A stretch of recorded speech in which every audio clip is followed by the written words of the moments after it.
Board of Chiropractic Examiners, which we affectionately refer to as TBCE or simply the board. Today is April 16th and the time is 9:08 a.m. and we are in open session. We'll start with a roll call, and our secretary is not in the meeting, so I'll do it myself. How about that? Mark Bronson, yes, I'm here. Dr. Scott Wofford, here. Dr. Michael Henry. Dr. Nicholas Baucom, here. Dr. Matthew Mix, present. Dr. Mindy Neal, Here. Ms. Shelley Gardner, Here. Mr. Joshua Holub, Here. Dr. Sarah Abraham. So we have seven. There's Dr. Henry. Dr. Henry joined.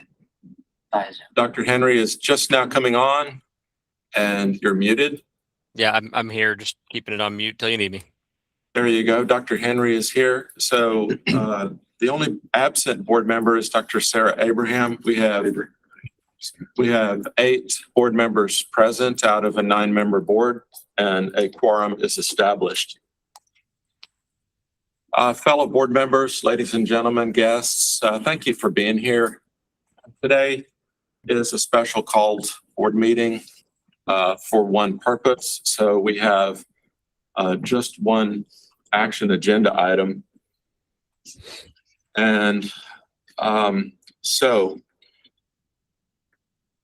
actually, before we get to that item, according to our agenda, we have agenda item number 2, which is for public comment. So the board will now entertain general comments from the public on the topic of the National Board of Chiropractic Examiners and the Federation of Chiropractic Licensing Boards, the NBCE and FCLB, referred to respectively.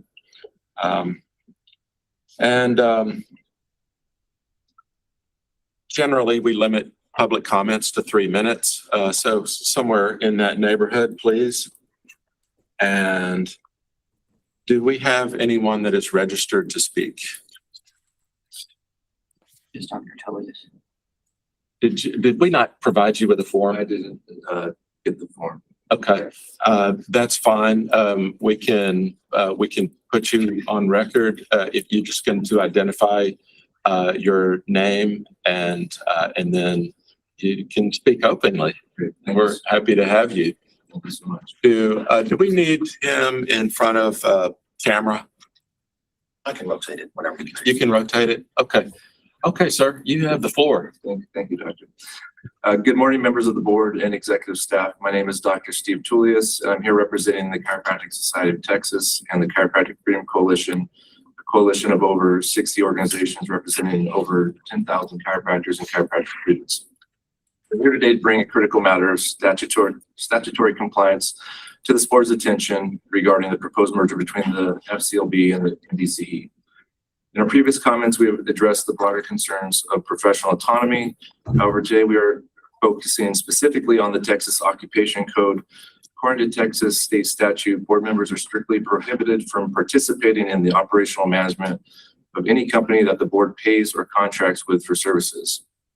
As this board is aware, the NBCE is a private corporation that provides the mandatory testing services for which the board and the applicants it regulates provide payment. Under the current structure and the proposed merger, the interlocking leadership between state boards, the FCLB, and the NBCE creates a clear violation of the statutory language. Texas General Counsel has historically acknowledged that state statute overrides any board rules or regulations. Therefore, any vote or participation in the management or direction of this merger by board members who hold concurrent roles within these organizations is not merely a conflict of interest, it is a violation of the law. Additionally, this board may not have been given full financial disclosure regarding the condition of NBCE as it enters this merger. NBCE maintains financial relationships with multiple entities, including the FCLB and wholly owned subsidiaries, the International Board of Chiropractic Examiners, the Ethics and Boundaries Assessment Services, and a third known as MPOC, of which we were not able to find any other identifying information. We asked this board directly, has the board reviewed the financial records of the Federation of Chiropractic Licensing Boards? Has the board reviewed the financial records of Ethics and Boundaries Assessment Services? Has the board reviewed the financial records of MPOC? The answer to any of these questions is no. Then this board is being asked to weigh in on a significant structural change without adequate information to evaluate what is actually sanctioning. We urge this board to seek a formal opinion on how this statute applies to the current merger discussions, where members cannot by law participate in the management of the very entity that the state relies upon for testing and licensing services. We ask that this board act to protect the integrity of Texas licensure by ensuring that statute is followed, that no member participates in a vote where such a clear financial and operational conflict exists. Thank you for the time for upholding the laws of the state of Texas. Thank you. Thank you, Dr. Tullius. Any other public comments? So agenda item 3 is discussion and possible board action on the proposed merger between the National Board of Chiropractic Examiners, the NBCE, and the Federation of Chiropractic Licensing Boards, the FCLB, as well as the board's role, authority, and participation. That's agenda item 3A. B would be for closed session. We don't find a need to go into closed session, so we will open this up for discussion. Board members, as you know, I've been associated with the National Board as a chief examiner, as technically a contracted employee for many years, almost 30 years now, and long before I came on to this board. So, and I just want to bring that up. If anybody has any question that I wear 2 hats, the answer to that is yes, I wear many hats. And so when I'm working for someone, I'm wearing that hat. When I'm working for someone else, I wear that hat. But I'm always the board president, no matter who else I'm working for. Same with you. Our responsibility as officers of the state of Texas doesn't stop. It's 24/7. And so I just wanted to put that in perspective. Today, I don't have a prepared speech or position from me to you. I just want to basically serve here as a resource. So I have some knowledge about the organizations that you may not have because I've gone to meetings and et cetera. So if you have any questions about that, please feel free to ask. I'm happy to discuss it openly.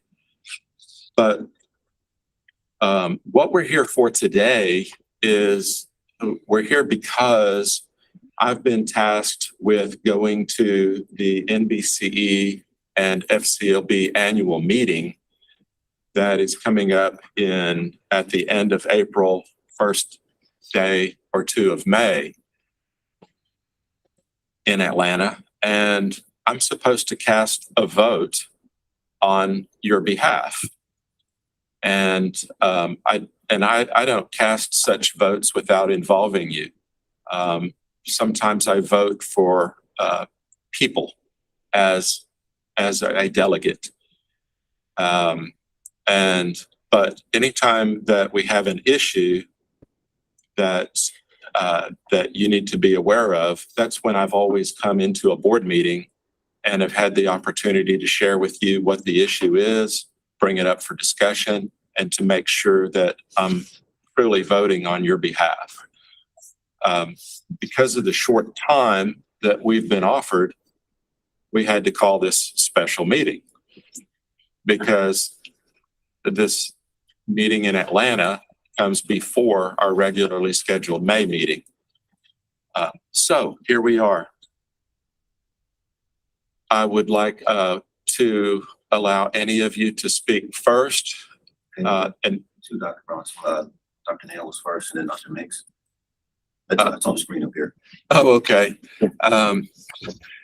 So to see that, I have to tilt my glasses just right. And yes, I'll recognize you here in a moment. So ground rules, when someone's talking, nobody interrupts them. You have full opportunity to say whatever you want. And then I move to the next raised hand that I see.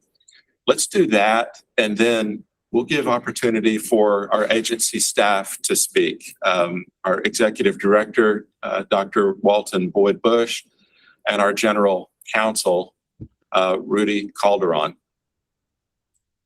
And then we'll bring it all back for more discussion and a vote. So first up, Dr. Mindy Neal, you have the floor. Okay, thank you. With being a chiropractor and going through the National Board of Chiropractic Examiners exams, I kind of feel like I understand what they do. But more specifically, could you tell me their role specifically in this and what their mission is? Sure. This is off of the top of my head. First, let me share some background with you. The FCLB was formed a long time ago. I think as early as the 1940s.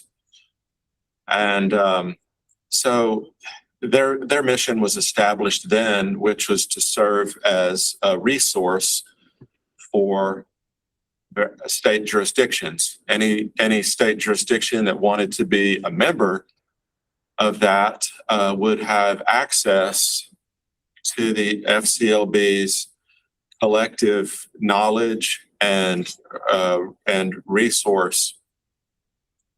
And then by 1960, about it took on the task of providing a test, a national standardized test that state jurisdictions could adopt and require of licensed applicants coming in. So the FCLB actually created the national board, the NBCE, in 1963. The FCLB is incorporated as a nonprofit in Wyoming. The national board is incorporated as a different type of nonprofit in Texas. And so the first test that was created was the Part 1 exam, basic science exam, written exam. And Part 2, another written exam, which is primarily clinical sciences. And then later, Part 3 test came along, which was to address the clinical application of these sciences. Basically, case management. So a written type of exam to test an applicant's knowledge of how to manage patients that walk in the door. And then sometime later, actually it was 1996, was the creation of the Part 4 exam. And the Part 4 exam being a face-to-face practical exam to test an applicant's knowledge and skills and demonstrate those knowledge and skills to an examiner on behalf of the licensing boards. That was created back then by request of multiple state jurisdictions who were administering such a test themselves. And as such, as some of us know that are old enough to have taken a practical exam administered by a state, there's two of us sitting here that did that. there were problems with objectivity, bias. I can share some very interesting stories with you about that, about my own personal experience there. And the legality, basically, of it. And when I'm saying that, I'm saying when states administered their own test, then they were subject to legal challenges when an applicant failed the test. Okay, so what you're saying is the FCLB was the database, and the NBCE is the test administrator.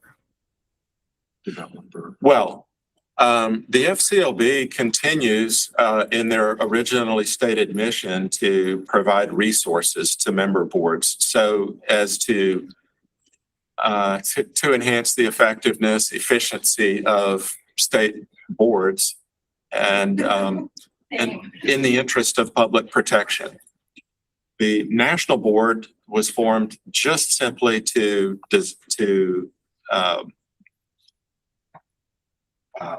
create and implement the tests. So can I say something else about that, Dr. Neal, just so everyone understands that when we're talking about the different roles? Yes. So I want everybody to understand. yeah, so here's an interesting thing.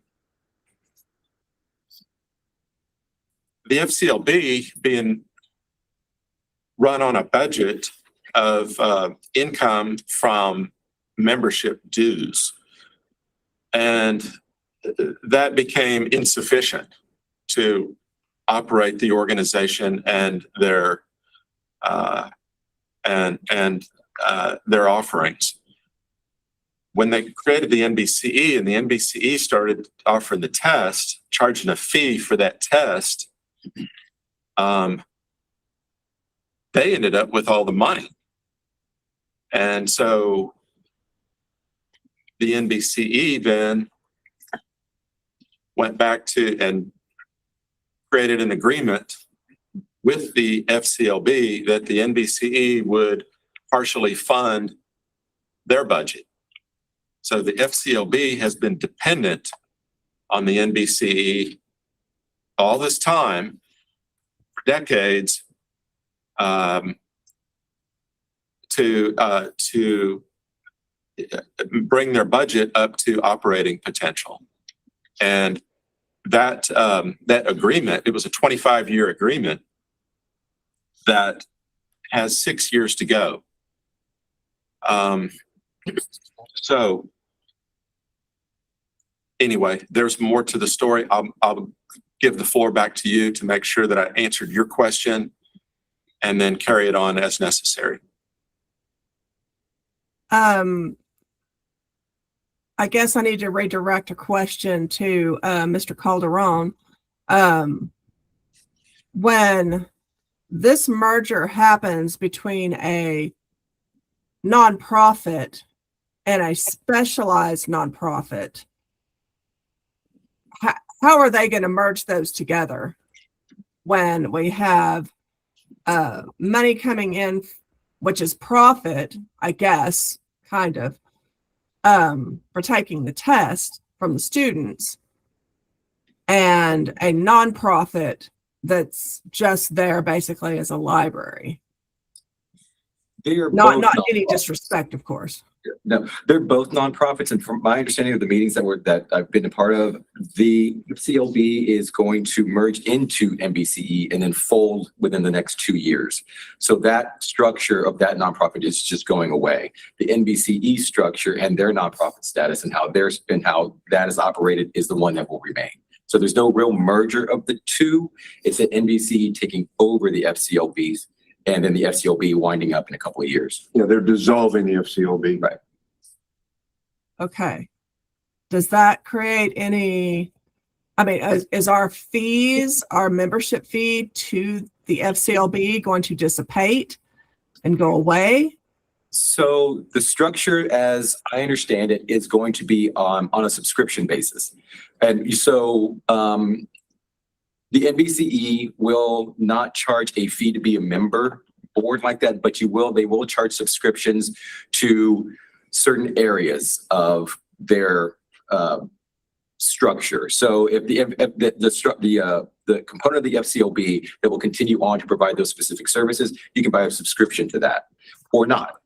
Other areas that they're going to be providing resources, you can buy subscriptions for those resources or not. And you can be a participant with those resources or not, and strictly be a consumer of their testing services. So we won't be, there's not going to be a fee or anything that's going to be required, but there would be subscriptions that would be voluntarily entered into by the member boards. Thank you. That was very helpful. Okay, who else had their hand up? Dr. Bauckham, Nick Bauckham. I'm sorry. Dr. Mix. Dr. Matthew Mix is up next. He doesn't need his microphone. And make sure that you're not muted, Dr. Mix. There you go. Can you hear me? A little bit. So I know you have a soft voice like me, so you got to kind of I'll speak up. speak up. There you go. Thank you. I'll speak up. Yes, sir. They've had 5 town halls, and I was able to review every one of them, although a lot of them were repetitive. It did consist of questions and answers. You were able to submit questions, that sort of thing. And I did get some of those answers answered from them, from the NBC and people that were there. However, everything that they've presented that I've seen is from a national standpoint. It doesn't, and it can't on their end individually answer to our state of Texas, our statutory allowment, like Dr. Tullius presented. So I wrote down a couple of my concerns I just wanted to share. The first of which is that I have not seen where our board has statutory authority to vote on the restructuring of a private nonprofit corporation. Legally, our board is the member of the FCLB, and when our delegate votes, they vote in our name. And I feel like by voting yes or even no today, we look to be acting outside of that statutory authority. So I'm just asking that we as a board protect itself before we act. If the council is confident in our authority to vote, then we need to have that opinion in writing. That's beyond other things that Mindy mentioned with regards to the finances. I mean, there are other issues, but I'm not sure that we even have the authority from everything I've seen to even vote on a big restructuring of a nonprofit corporation as this. So thank you. Yes, Dr. Mix, I appreciate that perspective. And we will, today, we'll have our legal opinion on this. And I can tell you right now, Dr. Bronson, I don't see an issue with the vote happening itself. The result of the vote and the combined board, our participation in that does pose some issues, but the actual vote itself, we are members of the FCLB and the FCLB is voting on this. So we do have the authority as members of the FCLB to take this vote. There's nothing prohibiting us from actually taking this vote and participating in the vote come the national convention. Where we would have some issues is our participation in the combined board and how that looks. So as for our actions today, I'm comfortable that we are within our legal authority. Going forward, the result of the vote at the National Convention in Atlanta, how we participate in that, depending on how that vote comes out, is yet to be determined. And by that, you mean what you mentioned earlier about the subscriptions and what we subscribe to as a board, Correct. that sort of thing? Correct. Thank you. And I also do want to say that I know that there was some concern or some want of an attorney general's opinion to kind of clarify this. The timing of this just does not lend itself to it. The attorney general's opinion would have taken longer than we have to talk about this and actually vote in at the end of the month. So It was just not the time and opportunity for it to get done. And speaking of the timing, thank you, Rudy. We didn't hear about this until October. So only 4 to 5 months ago. And while the two organizations, I've been told, have been discussing this for a long time, and I believe this was mentioned in this last town hall meeting by the president of the NBCE, disclosed that they've been discussing this for over a decade. We didn't find out about it until October. So we're in a mad rush to try to figure out what's our position on it. Can we vote? Just as you asked, Dr. Mix. And then what are we going to do about it when they either do it or they don't do it? So this I'm whole sorry to thing has interrupt. allowed us to dive into an investigation of all of this. So next up, board members, Dr. Bauckham, you have the floor, sir. Hey, guys, before we go into the next question, did y'all get the message that there's members waiting in the lobby? Yes, we sent down some folks. Great, thanks. Thanks, Dr. Bronson. Did you say members? Members of the public. I mean, Yeah, Stakeholders who were trying to get up to the meeting. Stakeholders. Okay. Stakeholders, that's a good way to phrase it, yes. Yeah, they're going down to get them right now. And on that note, I'm going to walk over and get myself some water. And then I'm going to come back and sit down. and to follow up just a minute as well on the idea of an attorney general's opinion, there's nothing settled yet.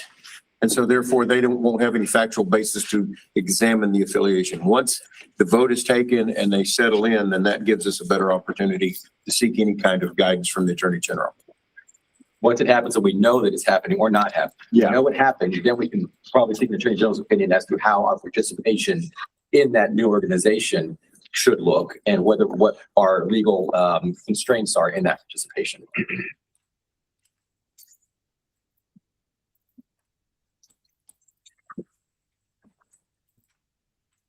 Welcome. Thank you. So you've been stuck down in the lobby? Yeah, no worries. Maybe I'm in the wrong place though. So, Dr. Bauckham, you have the floor.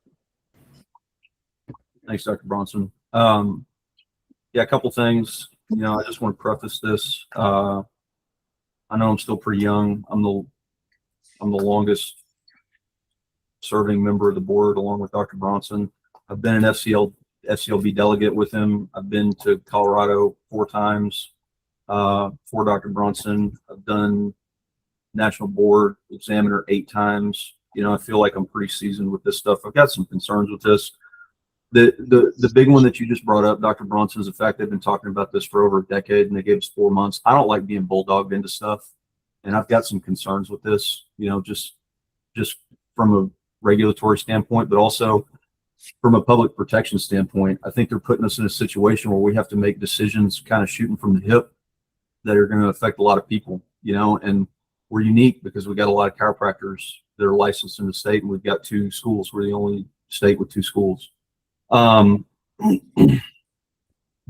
wanted to clarify just to make sure everybody is on the same page with it. And Rudy, you can jump in on this if you want. We don't have any obligation to remain, correct? I'm sorry, what, could you repeat that? We don't have any obligation to what? To remain as a member of the FCLB. No. Yeah. No. It's And voluntary. I feel like it's been framed by them in a large part that this is you have to do it, take it or leave it. And that's where I have a big, it's irritating that they didn't give us more time because it's kind of like, well, you either accept this or you're up a creek without a paddle, and we haven't really had a chance to figure out, what the alternatives are. And that automatically makes me want to vote no, just because I don't like being bullied. And that's kind of what this feels like. The FCLB does, from an enforcement standpoint, give us some tools that are good. EBAS is good. We've used it in the past. We've had problems with it though, and we stopped using it for probably 3 or 4 years because they didn't provide us with what we needed. The other big one, they provide Sinbad, correct? Dr. Bronson, that comes through FCLB?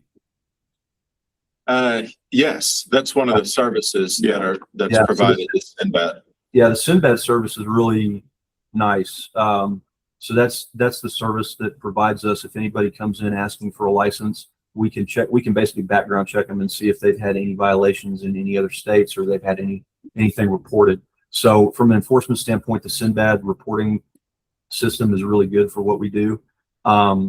But I'm just going to be honest with you. I'm not a huge fan of the FCLB merger and being pushed on us like this.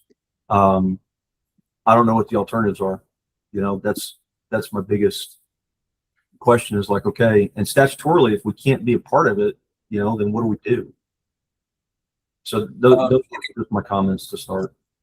I can provide a little clarity for that. So statutorily, we can't be a member of it. We can still be customers of their testing structure. So we can still, contract with that and have that. We had a concern that was addressed about participation in any kind of examination, study group, any kind of development of different questions or anything.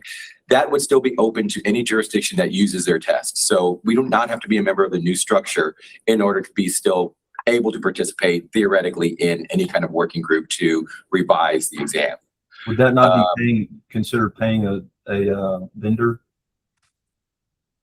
I thought we weren't allowed to pay vendors for services. No, we would not be delegates. We would not have board. We would not be participating in any other way other than a committee that is formed of stakeholders, which are the jurisdictions that use those exams in order to develop those exams, in order to revise those exams. So that is not participate. That is not participating in it, paying into a structure where we're requiring individuals to take their tests. This would not require us paying anything to be a part of it, but it's just as a stakeholder, we would get to have a voice if the test, if the committee were to be stood up for that. Yeah. So then in that situation, we would not be invited to Greeley to help develop the tests anymore, and would. I think we would No, as part my of the understanding- development committee. Okay. Yeah, my understanding is that whenever that would happen, it would be open to jurisdictions that use the test, not Okay. necessarily just the ones that are participating in other areas of the new organization. Rudy? Yes, sir.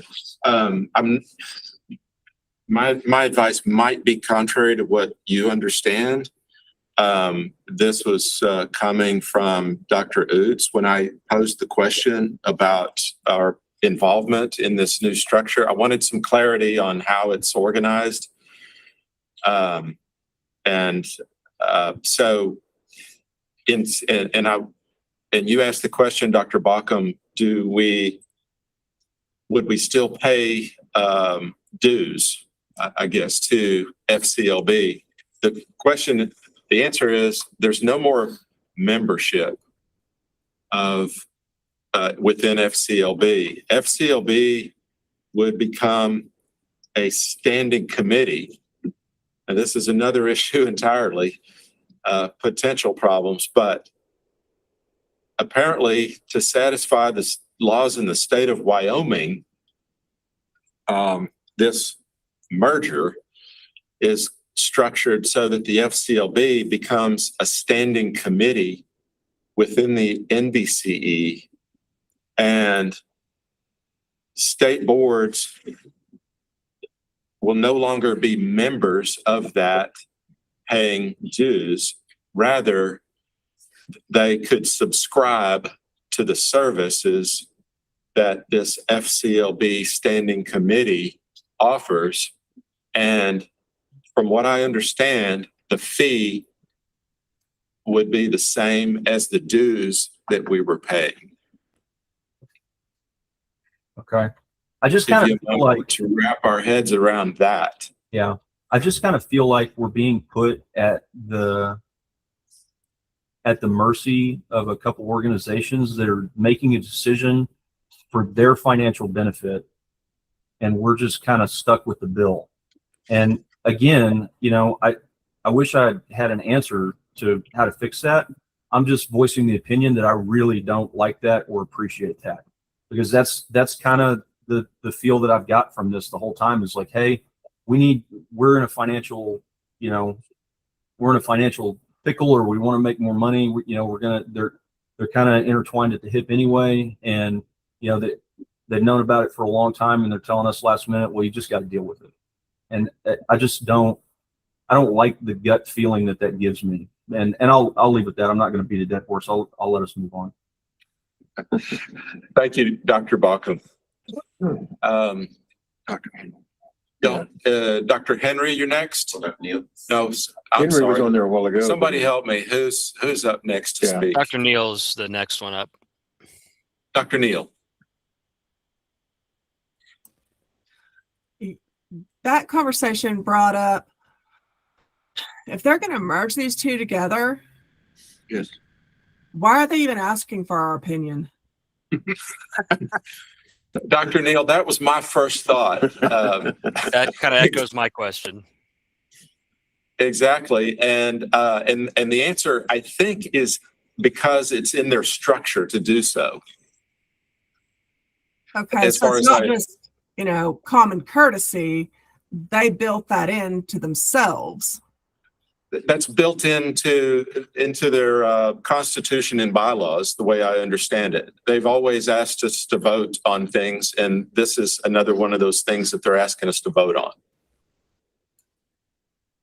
Would they merge irrespective of the final outcome of the vote? I'm just wondering.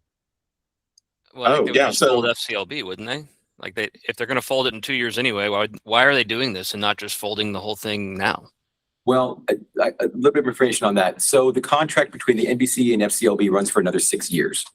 So why now? I don't know, but if the vote would fail, the structure would stay the same for a minimum of the next 6 years because that's the contract for the NBCE to fund the FCLB. So there would still be Unless another 6 FCLB years. folds to figure itself, something else. right? I'm sorry? Well, unless FCLB folds itself and then there's no Yeah, reason I- that it doesn't just go close itself, right? There's To be clear, they I would have only- not they heard would any- only any fold in- discussion about that. I'm sorry? I'm sorry, I didn't mean to interrupt. I have not heard any discussion about what would happen if the merger did not go through. But NBCE is contracted through the FCLB to provide the funding through the next 6 years. So based on that, I would think that the contract would be played out at a minimum.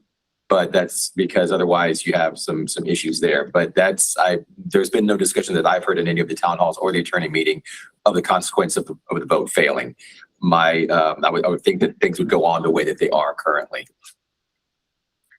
Or at least the pendency of the contract, which is another 6 years.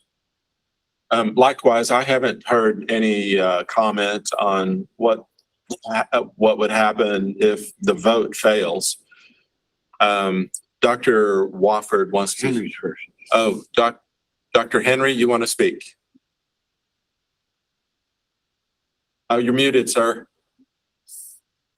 Dr. Henry, It you're sounds like muted. there's still discussion, but I wanted to make sure that what we're meeting for today is just solely to vote on if we're voting yay, nay, or abstaining from this FCLB vote. Is that correct? That's correct. Okay. If there's still quite a bit of discussion, I can hold my motion, but I wanted to go ahead and move to probably abstain from this. So let me know when the discussion is ready to wrap up. So, Dr. Henry, I'll make sure that you have the opportunity to vote that when we bring it to a vote. Okay. Yeah, I just wanted to make a Okay. motion if we were ready. No, we're not ready. We're still in discussion. Dr. Wofford. So I just want to voice my opinion also. I've lived my whole career by trying to, it meets three models. It's ethical, legal, moral. I try not to give my philosophical emotions behind it. I feel like this has been shoved down our throats, quite frankly. I am worried about the legal ramifications, which I trust Rudy to be, quite frankly, 100% capable of determining that.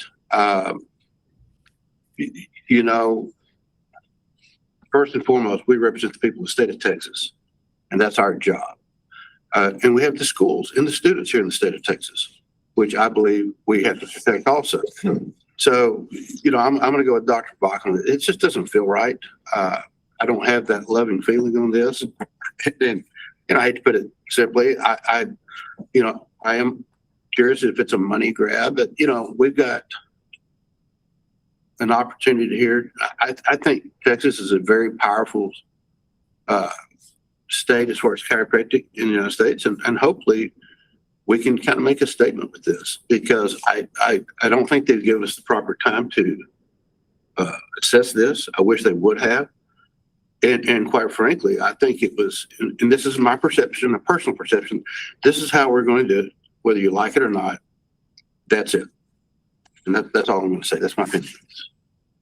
Okay, so what I'd like to do is hear from our staff. I want to hear from Boyd and give Rudy a chance to speak again. Dr. Bronson, I believe, all of you had a comment. Okay, in just a second, I'm going to recognize you, Josh, just a second. So what I want to do is to allow you to speak.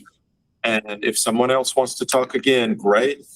And then let's hear from Boyd and then Rudy, and then bring it up for a vote.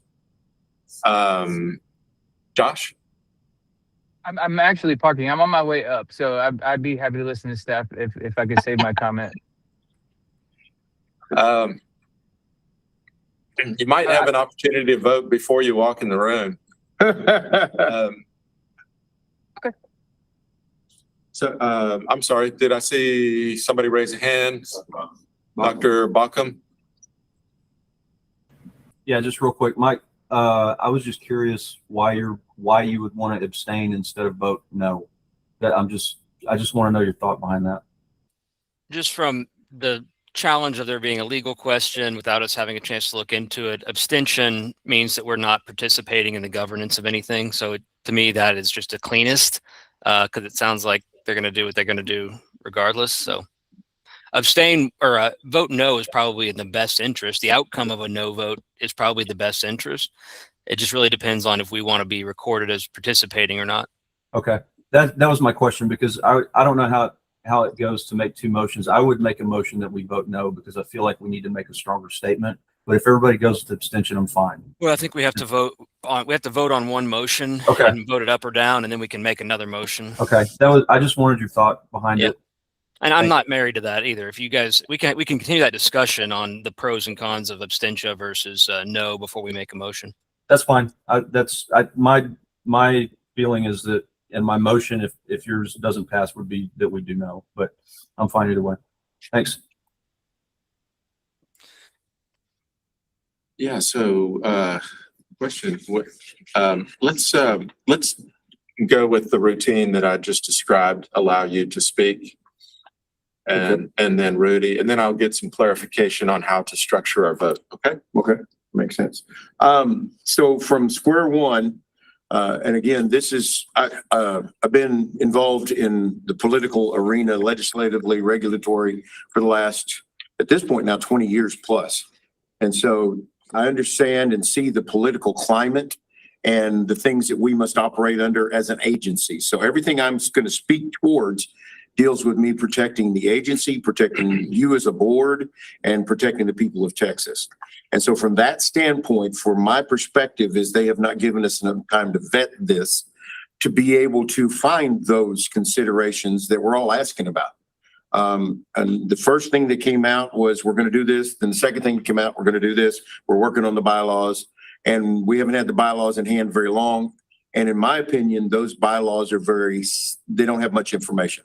All they deal with is dissolving the FCLB, and they have everything going to be stood up under NBCE. And so that doesn't tell me anything. They say everything's going to be the same. Well, it can't be, because number one, FCLB will no longer be a federation. And so therefore that misnomer on calling it a federation then has some implications that I'm going to want some opinions on from higher up to make sure going forward how we use these things. The second thing, I understand them wanting to merge together. It's bleeding out money for the NBCE, and from a purely business standpoint, I could see that happening. But the problem is the nature in which they presented the information, to me, seemed like they presented it as a done deal. Now, I have respect for what they do. I have respect for the people involved with the process. But I have to be very harsh on my considerations in my position to protect, like I said, the agency, the board, and the people of Texas. The second thing I see is this creates a procurement issue from the get-go. Because number one, the nice thing about it is we will not be paying dues to NBCE. We will not be paying dues to FCLB. And so from the standpoint of we are members of a board governance from a statutory standpoint where we're paying money, that's not the case. We stand up this test as required for licensure. And as a result, we say that they have to, they're the one that we're going to get the testing done. We don't pay them for that service. That is something we say we direct people. The students pay for it. In some cases, the colleges will even pay for it. Their process is involved. It's a whole big other issue. So from that standpoint, we're not paying them. And because we are standing up their tests as the gold standard, then we do have a right to sit in development of those testing procedures. And so from that standpoint, we have the authority statutorily to be able to be a part of that process. And as far as the governance of the NBCE as it will stand, having FCLB as part of it, there is the issue that I'm also looking at going, okay, how is this really going to work? And so we don't have any documents that say everything's going to be exactly the same. I appreciate Dr. Bronson reaching out to the people at NBCE. We've got some clarification along the way that helps. But we've had several questions from an agency and a state standpoint that we have to have answered. Looking at our participation and how we would look at how we would be able to be a part of that. From that standpoint, the state of Texas has always had an arm's length standing to where impropriety is huge. Even if it doesn't statutorily say, because say you cannot be you can't pay dues or be a member of NBCE or anything like that. But there are requirements of how we interact with those bodies that we have to take in consideration when we're considering these things. So when they merge together, the nice thing that we had with FCLB and NBCE separate is FCLB was something then we could become members of. Because it was a standard, it was like what's that? Standalone. Yeah, standalone. And so there was an arm's length there. They've taken that arm's length out, and so now we have other considerations that we have to weigh in order to make sure that we are on firm standing there. And I've talked to Rudy a little bit about it, but we're going to have to look at the idea of, okay, once it's finished, we review what they give us as the final components of what they're going to do. And there may be a step where we have to get an attorney general's opinion to make sure that we're on good standing of whatever we wind up doing. And I don't know if it's proper for me to speak to abstinence or no or yes. Is that appropriate? Okay. From my standpoint, by abstaining from the vote, that says this is 100% from the realm of politics. From a political standpoint, to abstain from the vote looks better, but only to the NBCE. By saying no means there are some issues that we have to address. And by saying no, we're saying because of statutorily, we can't be a part of this, then we're taking the stand that we need to take from a state standpoint and a board standpoint. But again, I'm just the executive director. That's you guys' decision on how you do that. And so, whatever you decide is one we will take and run with and do what we need to with. So that's my personal opinion. Now, again, let me reiterate, there's mad respect for what they do. This process has not been a good one because in Texas, you know how long it takes to get anything done here anyway, especially if we have to do with the legislature. So that's why the speed at it. I understand wanting to do it in May or end of April. We got a meeting. That's time to vote for it. We're going to have everybody together. But the timing is not advantageous from my perspective as an executive director. Okay, Rudy, did one last comment? Yeah, so just in this whole process, there was not an opportunity to propose, changes to the bylaws or have input into what bylaws would eventually become. They were essentially given to us as completed. Mm-hmm. And that was done in-house by both the NBCE and the FCLB. When it comes to our vote in this, as members of the FCLB, we do have authority to vote. That's not an issue for us. After that, when it does no longer exist and it's folded into the NBCE and that disappears, how we interact with that new agency, then we have to go and take a look at based on our laws. And there are statutes in the government code that prohibit officers, employees from participating in businesses where we are contracted with, or state agencies are contracted with. And that provides the umbrella idea of a policy of an arm's length relationship between agencies and vendors. What makes NBCE a little bit different than FCLB, and I realize that we have utilized certain aspects of the FCLB in the past, and we have, through orders, with our respondents say, hey, go take this EBAS class and do this, that, and the other. That is because, and that is allowable simply because those are respondents who have run afoul of our violation of our rules and been found to have violated our rules. And then in response to that, you have to go do this. So it's a carve out based on what actions have been in the past. The difference is that the NBCE, we are requiring all potential licensees to take this. It's not, it's not a question. You have to do this. And that relationship between an agency and the personnel within the agency and that vendor, when we require everybody who's coming in to participate or to essentially give them money to take this test, that is where that arm's length relationship comes into play. And that's the difference between how we've utilized FCLB services in the past and the NBC, and how they would be the sole vendor of the exam that our licensees would have to take, or potential licensees would have to take. So there's a distinction there. And so that is what, after this vote happens, what we would go and look at and say, what is our relationship with that based on our current laws? Can we do that? This vote itself, I don't see a problem with taking this vote on that merger. The outcome of it is where we would need more clarification, possibly by an attorney general's opinion. Again, I would go back to the fact that we did not have a ton of time to look at this. There was no essential proposed budget for the new structure coming in. There wasn't a lot that was given to us as to the internal workings. The bylaws themselves were pretty basic as to what the structure is, and that's about it. It didn't delve into a whole lot more. And again, we did not have an opportunity to participate in the development of those bylaws as well. So that's where I'm coming from the legal standpoint of how our authority to take this vote, and also what the repercussions are after this vote is taken and we see what the new structure is going to be like. Thank you, Rudy. I saw that. Shelley Gardner. Yes, Ms. Shelley Gardner. You have the floor, Matt. And forgive me if some of my vocabulary isn't correct, but I had a question. If they are merged, and within our rules, if the two organizations are referenced separately and they're merged, what's the process? Do we have to go through every single, do we have to go back to the legislature and clean up all of that language? What happens on our end on that side of things? When it comes to the rules, I do not believe the FCLB is specifically mentioned in our rules. The NBCE is, and the NBCE is also in our statute. But when it comes to the FCLB, they are not specifically mentioned. But again, this is a good question that we would have to look at for the new structure once it comes about. Well, I'm seeing in possibly rule, if we're in the TAC Title 22 Part 3 Rule 73.3, it mentions the FCLB.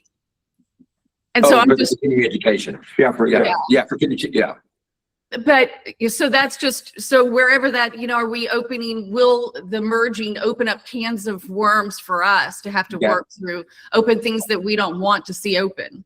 Right. If it is mentioned, we would have to clean that up. Yes. But again, these are the repercussions of that we would have to look at after the vote is taken in Atlanta, and whatever happens and what structure comes out of that, then we would have to take a look at it in relation to the statute, the rules, and see what needs to be cleaned up. But thank you, Ms. Gardner. Yes. Yeah. Okay. Dr. Henry had a hand raised. Dr. Henry. Yeah, I just, I had two statements. One was that after reading the bylaws of the new proposed bylaws, it does look like we are electing delegates, but not participating in the governance of NBCE. But that's a question for you, Rudy, for later. That doesn't matter for this meeting. It does seem like if you feel like we're on firm footing, that a no vote makes the most sense for our board to be able to continue participating and using FCLB resources for as long as we can. When it comes to the FCLB resources for as long as we can, my understanding is that this new organization starts on May 3rd, Monday. So there would be no more longer, they would cease to exist as we know it on Monday, May 3rd. Regardless of this vote? Well, no, if the vote passes. If the vote Right. does not pass, then So it would if- continue on the structure the way it is. But So if the vote on the passes on May long 3rd. shot of a no vote, being across all state boards, a no vote winning, that would be our best outcome. So it does seem like a no has some weight more than an abstention at this time. In that instance, it would. It would, along with the other boards, if they voted no as well, it would keep the structures the way they are. Okay. So whenever you're ready for a motion, Doc, let me know. We're ready for a motion. I'd like a motion. My motion is that this would be a no vote. Second. Motion was made that collectively, this board empowers me As a delegate.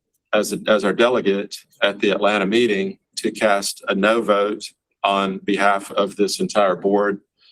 The motion was made by Mr. Joshua Hollop and seconded by Dr. Michael Henry.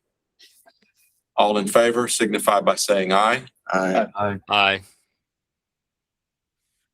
Any opposed? Any opposed, nay? I'm abstaining from the vote.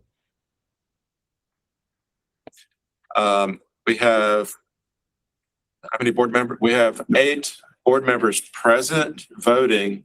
7 board members voted in favor of to support a no vote, and 1 board member abstained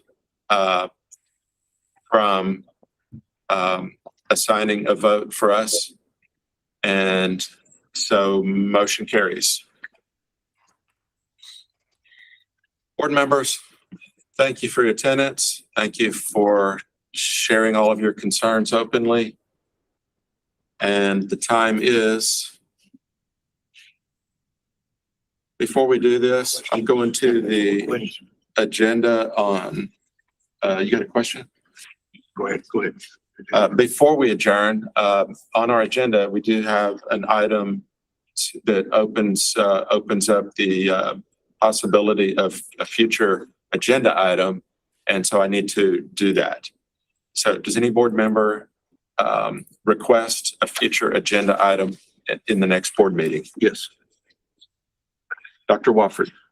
I would like to request, look at a rules change that on the Part 4 board exams and or another exam that is approved by the Texas Board of Chiropractic Examiners. It's just a generic, to look at that rule. Okay, we got that recorded, right? Okay, so that will be worded and included in the next board meeting as a discussion item. Okay. Just so that I understand, is that the discussion item to evaluate other testing options? Yes. Okay, thanks.